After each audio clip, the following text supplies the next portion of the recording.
Ladies and gentlemen, if I can please invite you to take your seats. Please take your seats. The event is about to begin.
Ladies and gentlemen, please take your seats. Please take your seats. Thank you.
Good morning.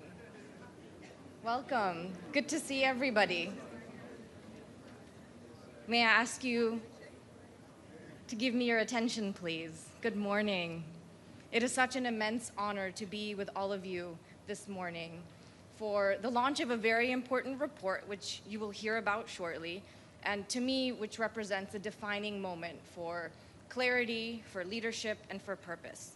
My name is Shaila Raghav, and I'm the Chief Climate Officer of Time, where we firmly believe that it's our role as a trusted voice in media to focus on climate storytelling, action, and accountability, but more importantly, convert awareness into action, to not just inform people about what's happening to our planet, but activate and inspiring them to do something about it.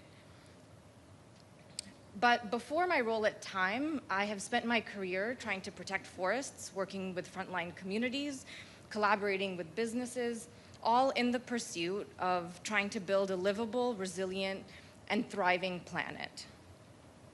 Today's gathering is not just an event, it's a signal. It's a signal that the climate crisis is not a fringe issue. It's an economic and it's a strategic imperative for all of us. We are joined this morning by ambassadors, by permanent representatives, ministers, permanent representatives, principals from the UN, and very importantly, Ambassador André Correa do Lago, who is the president-designate of COP30. Thank you all for being here. We also are complementing this event with more than 70 concurrent events to promote the findings of this report, including 40 live events in all of the UN regions around the world, Asia Pacific, Latin America, Central Asia, Europe, and Africa. This event will also be live streamed in 6 languages in addition to English, which really represents the global nature of this event. Now, we're here because the reality on the ground is changing. Ultimately, that means that our story must also change. As climate devastation accelerates, so does the clean energy revolution. As risks mount, so do the rewards of a new economy built on resilience, justice, and innovation. It is now my profound privilege to welcome to the stage a leader who has never wavered in telling the truth with urgency, clarity, and moral force. Please join me in welcoming the Secretary General of the United Nations, António Guterres.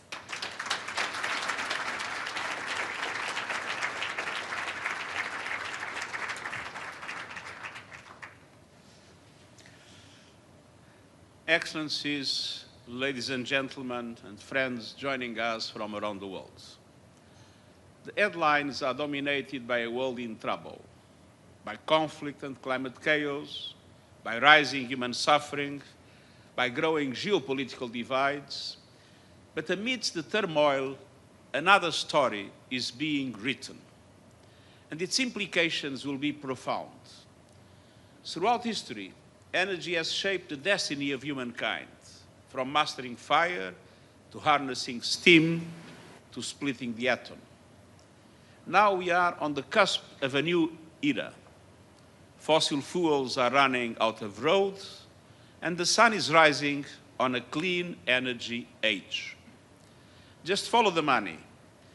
$2 trillion went into clean energy last year.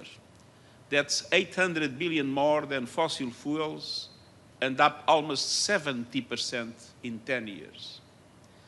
A new data released today from the International Renewable Energy Agency shows that solar, not so long ago 4 times the cost of fossil fuels, is now 41% cheaper.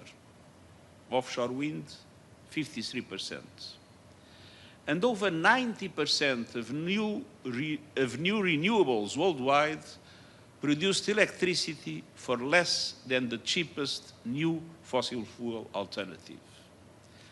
This is not just a shift in power. This is a shift in possibility. Yes, in repairing our relations with the climate. Already, the carbon emissions saved by solar and wind globally are almost equivalent to what the whole European Union produces in a year. But this transformation is fundamentally about energy security and people security, and it's about smart economics. Decent jobs, public health, advancing the Sustainable Development Goals, and delivering clean and affordable energy to everyone, everywhere. Today, we are releasing a special report with the support of UN agencies and partners, the International Energy Agency, the IMF, IRENA, the OECD, and the World Bank. The report shows how far we have come in the decades since the Paris Agreement sparked a clean energy revolution. And it highlights the vast benefits and actions needed to accelerate a just transition globally. Renewables already nearly match fossil fuels in global installed power capacity. And that's just the beginning.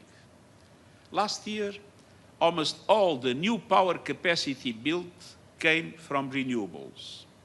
And every continent on Earth added more renewables capacity than fossil fuels. The clean energy future is no longer a promise, it's a fact. No government, no industry, no special interest can stop it. Of course, the fossil fuel lobby of some fossil fuel companies will try, and we know the lengths to which they will go. But I have never been more confident that they will fail because we have passed the point of no return. For three powerful reasons. First, market economics. For decades, emissions and economic growth rose together, no more. In many advanced economies, emissions have peaked, but growth continues. In 2023 alone, clean energy sectors drove 10% of global GDP growth. In India, 5%. The United States, 6%. China, a leader in the energy transition, 20%. And in the European Union, nearly 33%. And clean energy sector jobs now outnumber fossil fuel jobs, employing almost 35 million people worldwide. Even Texas, the heart of the American fossil fuel industry, now leads the US in renewables. Why? Because it makes economic sense. And yet, fossil fuels still enjoy a 9-to-1 advantage in consumption subsidies globally, a clear market distortion.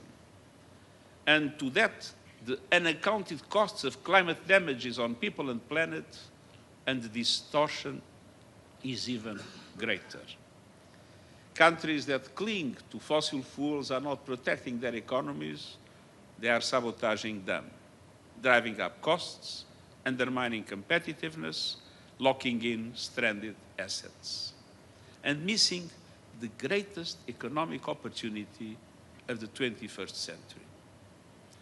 Excellencies, dear friends. Second, renewables are here to stay because they are the foundation of energy security and sovereignty. Let's be clear, the greatest threat to energy security today is in fossil fuels.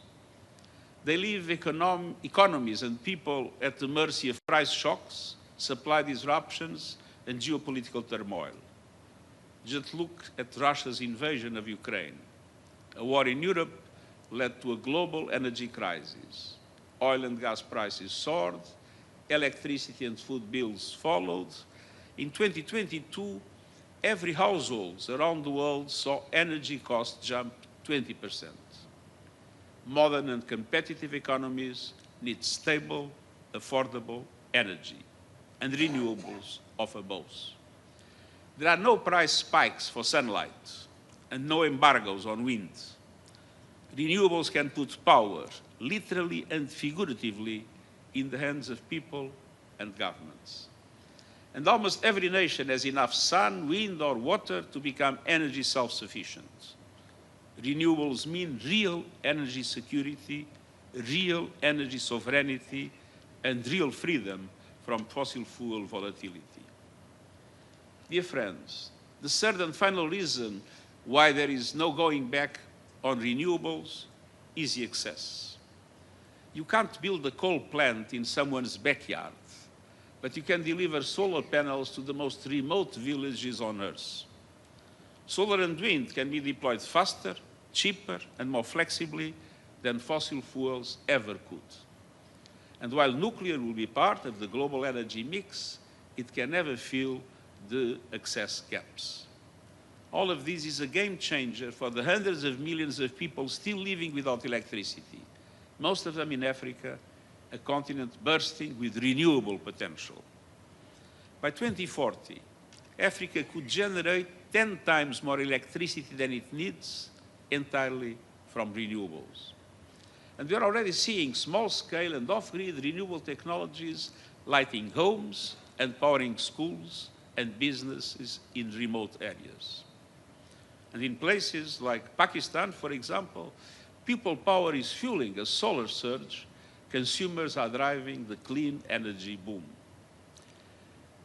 Excellencies, dear friends, the energy transition is unstoppable, but transition is not yet fast enough or fair enough. OECD countries and China account for 80% of renewable power capacity installed worldwide. Brazil and India make up nearly 10%, Africa just 1.5%. Meanwhile, the climate crisis is laying waste to lives and livelihoods. Climate disasters in small island states have wiped out over 100% of GDP. In the United States, they are pushing insurance premiums through the roof. And 1.5-degree limit is in unprecedented peril. To keep it within reach, we must drastically speed up the reduction of emissions and the reach of the clean energy transition. With manufacturing capacity racing, prices plummeting, and COP30 fast approaching. This is our moment of opportunity, and we must seize it. We can do so by taking action in 6 opportunity areas. First, by using new national climate plans to go all out on the energy transition. Too often, governments send mixed messages. Bold renewable targets on one day, new fossil fuel subsidies and expansions the next. The next national climate plans, or NDCs, are due in a matter of months.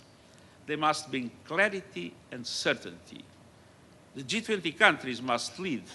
They produce 80% of global emissions.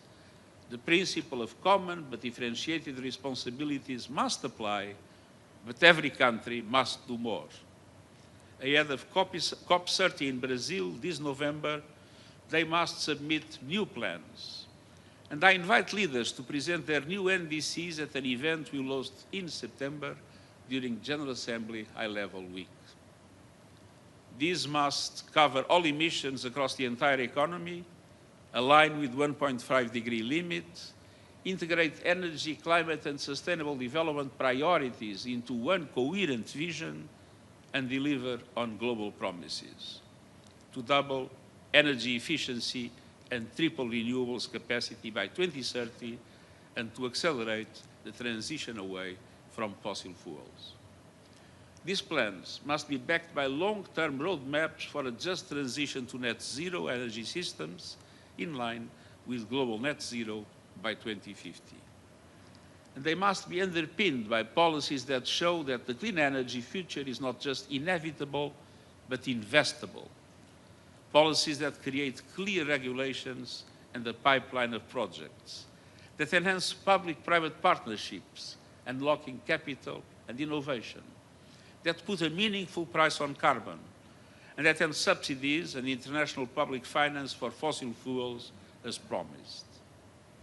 Second, it is our moment of opportunity to build the energy systems of the 21st century. The technology is moving ahead.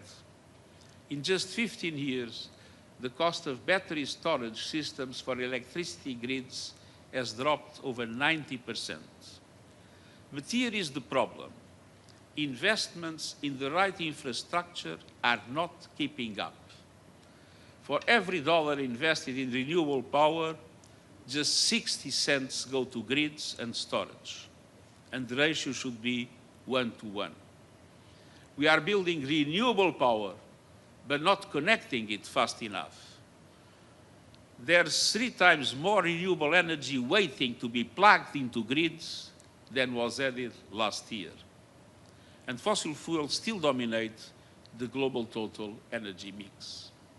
We must act now and invest in the backbone of a clean energy future, in modern, flexible and digital grids, including regional integration, in a massive scale-up of energy storage, and in charging networks to power the electric vehicle revolution.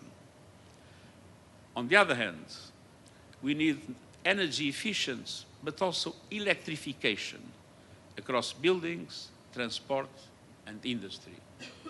That is how you unlock the full promise of renewables and build energy systems that are clean, secure, and fit for the future. Third, this is our moment of opportunity to meet the world's surging energy demand sustainably. More people are plugging in. More cities are eating up with soaring demand for cooling.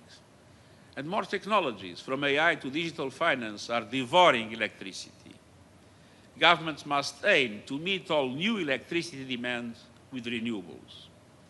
AI can boost efficiency, innovation, and resilience in energy systems, and we must take profit of it. But it is also energy hungry. A typical artificial intelligence data center eats up as much electricity as 100,000 homes, and the largest ones will soon use 20 times that.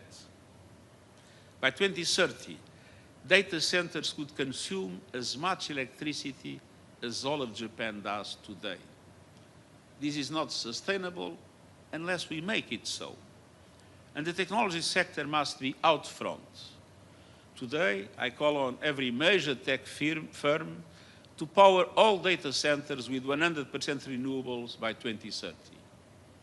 And along with other industry, they must use water sustainably in cooling systems. The future is being built in the cloud. It must be powered by the sun, the wind, and the promise of a better world. Excellencies, dear friends, first, this is the moment of opportunity for a just energy transition. The clean energy that we must deliver must also deliver equity, dignity, and opportunity for all. That means governments leading a just transition with support, education, and training for fossil fuel workers, young people, women, indigenous peoples, and others, so that they can thrive in the new energy economy. With stronger social protection, so no one is left behind. And with international cooperation to help low-income countries that are highly dependent on fossil fuels and struggling to make the shift. But justice doesn't stop here. The critical minerals that power the clean energy revolution are often found in countries that have long been exploited. And today we see history repeating. Communities mistreated, rights trampled, environments trashed. Nations stuck at the bottom of value chains while others reap rewards.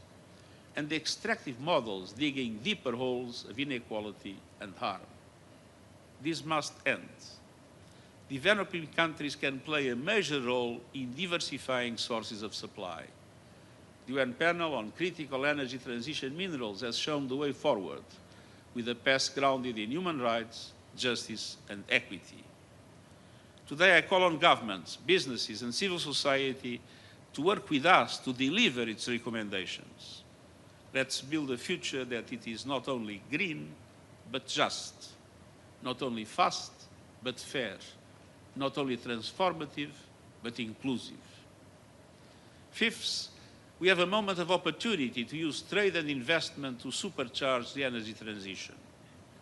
Clean energy needs more than ambition. It needs access to technologies, materials, and manufacturing. But these are concentrated in just a few countries, and global trade is fragmenting.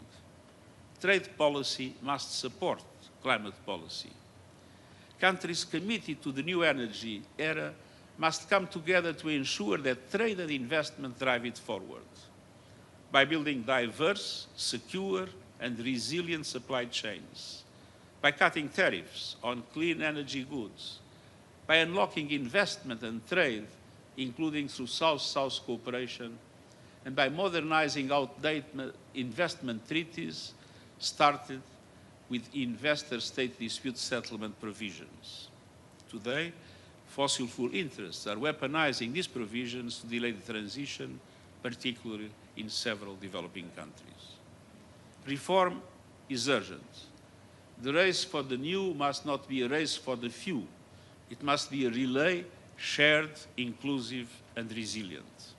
Let's make trade a tool for transformation. Sixth and finally, this is our moment of opportunity to unleash the full force of finance, driving investment to markets with massive potential. Despite soaring demand and vast renewables potential, developing countries are being locked out of the energy transition. Africa is home to 60% of the world's best solar resources, but it received just 2% of global clean energy investments last year. Zoom out, and the picture is just as stark.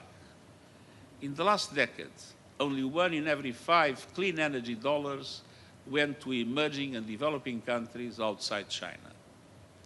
To keep the 1.5-degree limit alive and deliver universal energy access, annual clean energy investment in those countries must rise more than 5-fold by 2030.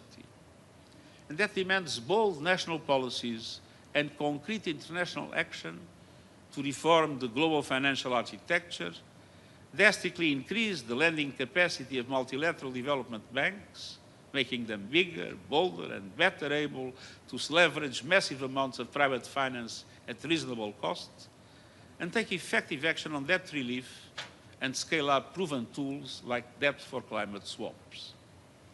Today, developing countries pay outlandish sums for both debt and equity financing, in part because of outdated risk models, bias, and broken assumptions that boost the cost of capital. Credit rating agencies and investors must modernize. We need a new approach to risk that reflects the promise of clean energy, the rising cost of climate chaos, and the danger of stranded fossil fuel assets. I urge parties to unite to solve the complex challenges facing some developing countries in the energy transition, such as early retirement of coal plants. Excellencies, dear friends, the fossil fuel age is flailing and failing. We are in the dawn of a new energy era, an era where cheap, clean, abundant energy powers a world rich in economic opportunity, where nations have the security of energy autonomy and the gift of power is a gift for all. That world is within reach, but it won't happen on its own, not fast enough, not fair enough. It is up to us. We have the tools to power the future for humanity. Let's make the most of them. This is our moment of opportunity, and I thank you.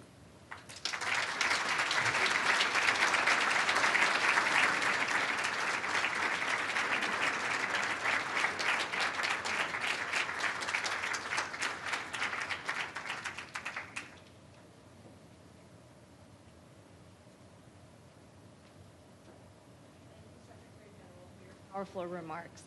I think what was very compelling about your address is that you focused not just what's on stake, but you laid out a vision. You laid out a very specific roadmap that reframes climate change entirely from a scientific and moral imperative to actually positioning climate change really firmly as a financial and economic opportunity. That's really the title of this report and really the crux of what you have shared with all of us today. Now, what I'd like to have is a short dialogue with you to address some of the pressing concerns or some of the pending questions that may come to mind for some who have read this report. To start off, I'd really like to focus on this fundamental issue that you've raised, which is this reframing of climate change. You've really identified key levers of financial and economic opportunity, but that really comes at odds with the dominant narrative around climate change, which focuses on a conversation around sacrifice and cost. There's this perception that climate action is a net cost, that you have to give up something, that you have to give up the opportunity for growth. What would you say, how would you address or this shift in perception or the need to bridge the gap from the possibility of what we know is the opportunity and what people believe and what they think about climate action? Well, it is clear that we will need much more energy in the future.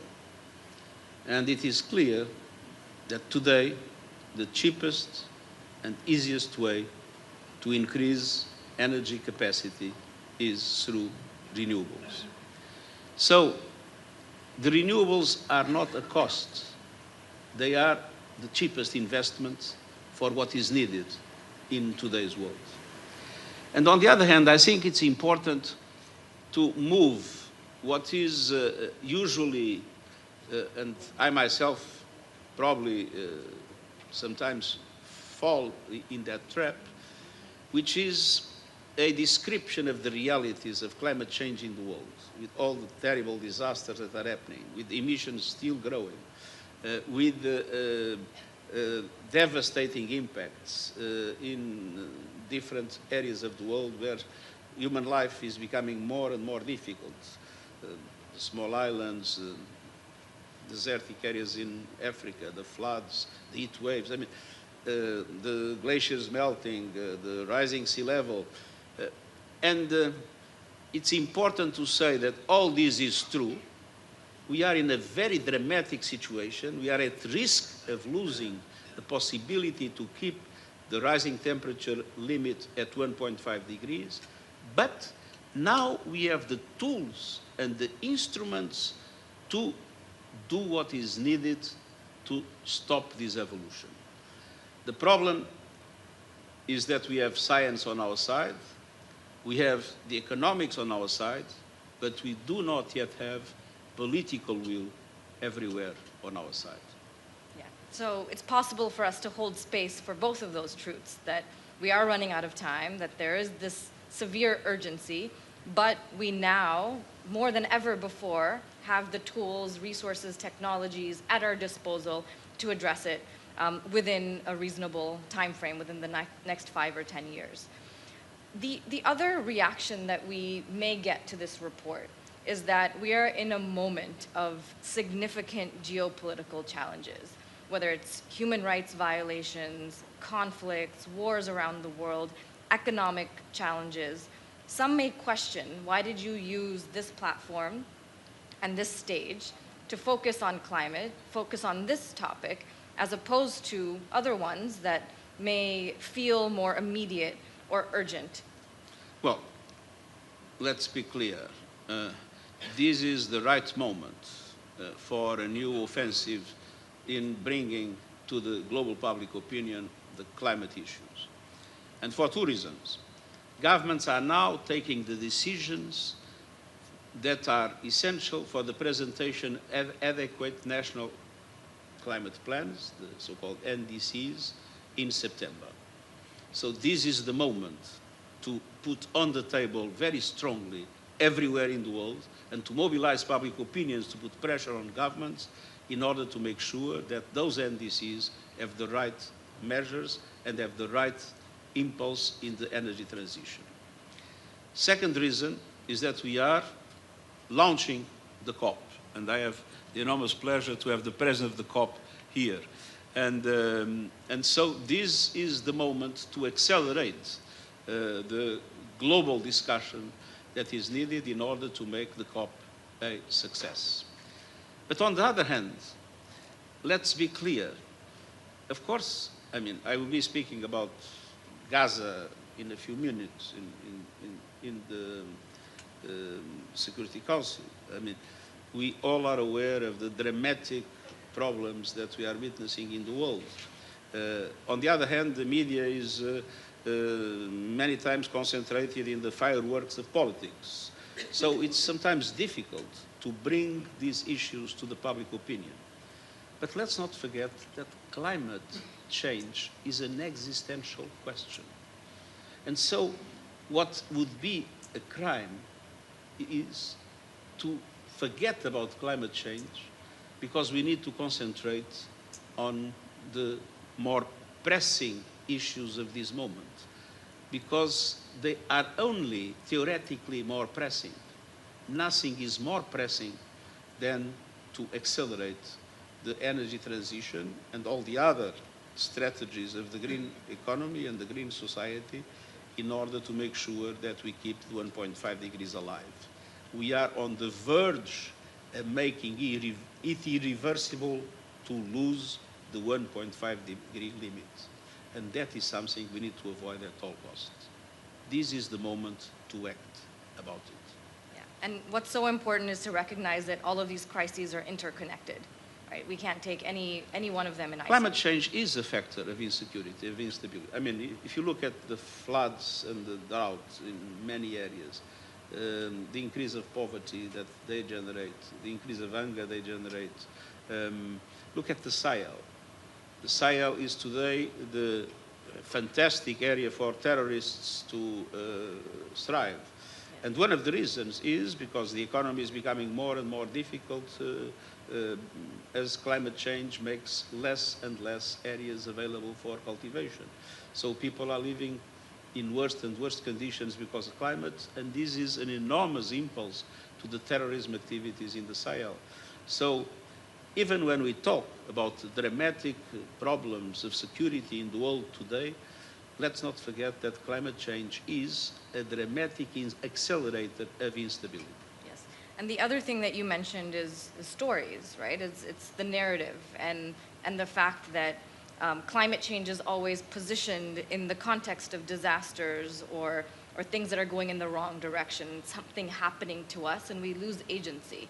So I think for a takeaway for everybody in this room is also to talk about the opportunity, to not talk about climate change solely as something in the negative direction, uplift those stories, uplift those heroes, those innovators that are on the front lines of creating new economies, and that will be an engine for hope and for inspiration. I contact many young people, starting by my family, and I have to say that we see lots of young people with a deep sense of depression because of climate change. And we need to fight it. And to fight it is to say, this is not inevitable. We have the tools, the instruments, and the capacity to change course and to make sure that human and planet dimensions can be brought together. And it is really important to show the reality as reality is, not to try to, I would say, put a rosy scenario on what's happening, but at the same time to show that we can change that scenario and make it much better than what it is today if we take the decisions that the economy and the science today make possible.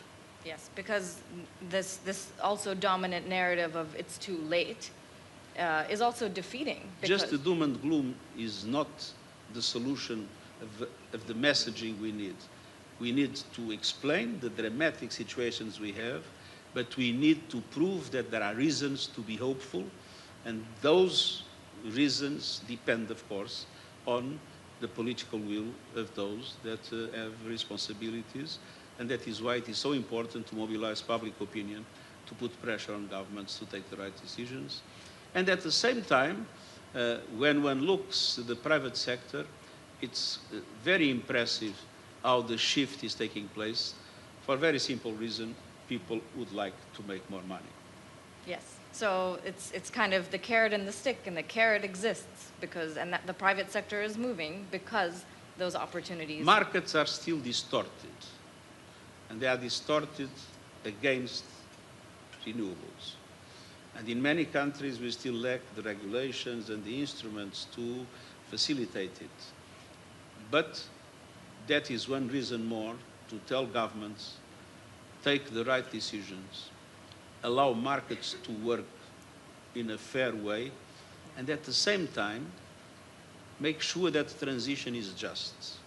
In all transitions, look at the digital transition. There are winners and losers. in all transitions that are people that lose opportunities in their lives. So it is extremely important to support the regions and to support the people that are affected by this transition.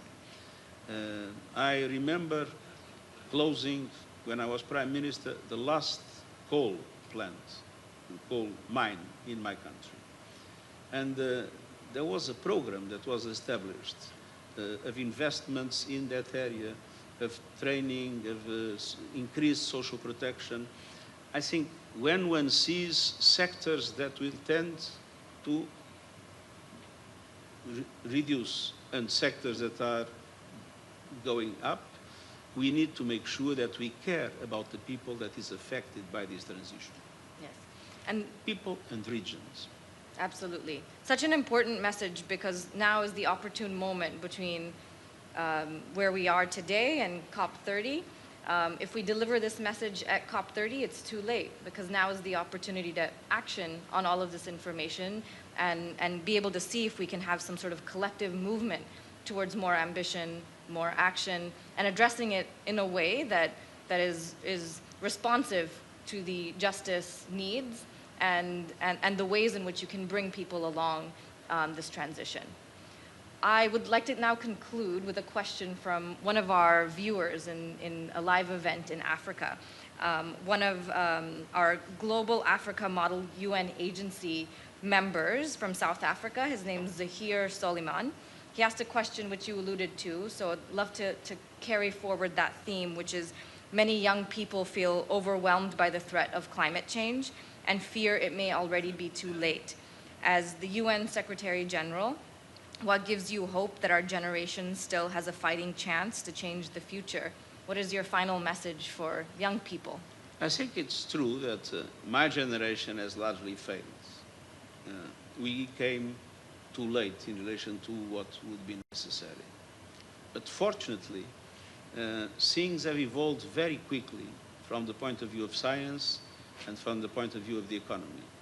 So even if we neglected, we didn't take profit of our chances in my generation, I think that the instruments are now created in order to allow for that just transition to take place. And I trust that the new generations will accelerate and consolidate a new way for human beings to live in harmony with nature. Yeah. What a wonderful note to conclude this event on. Thank you for your leadership. Thank you for convening us on the occasion of the launch of this report. I hope all of you are able to take parts of it into your own work and find opportunities for collaboration. Thank you very much. Thank you very much.